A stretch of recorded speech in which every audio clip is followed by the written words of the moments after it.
Hello friends, welcome to Indian சமையல். இப்போது நீங்கள் பார்க்குறது நான் முந்தின வீடியோ போட்டிருந்தேன்லாங்க, பிரம்மா கமலம் பூ வந்து பூத்துட்டு அப்படின்னு. அதே பூ தான். மணி எத்தனை அப்படின்னா கரெக்டாக 11:22 ஆகுது நான் இப்போ எடுக்கும்போது. ஏன்னா ஃப்ரெண்டு சொன்னாங்க நல்லா விரியும்னாங்க. 12 மணி ஆனாலாம் நல்லா விரியும் பிரபா அப்படின்னாங்க.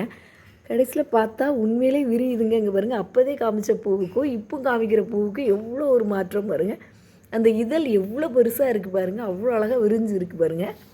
அப்புறம் இந்த மகரந்தெல்லாம் வந்து பார்த்திங்கன்னா அப்போதே இந்த இதழ் மேலே படுத்திருந்த மாதிரி இருந்தது.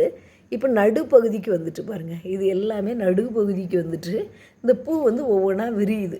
அந்த இதழ் ஒவ்வொன்றா விரியுது, அவ்வளோ அழகாக இருக்குது. மனம் பார்த்திங்கன்னா செண்டு போடுற மாதிரி, அதாவது அந்த ஸ்ப்ரே அடிப்போம்ல அந்த அளவுக்கு மனங்க. பக்கத்தில் வந்து அப்படியே குபீர்னு அடிக்குது. உண்மையிலேயே சொல்கிறேன், இது செம்ம சூப்பரான பூ, ஆச்சரியமான அற்புதமான பூங்க.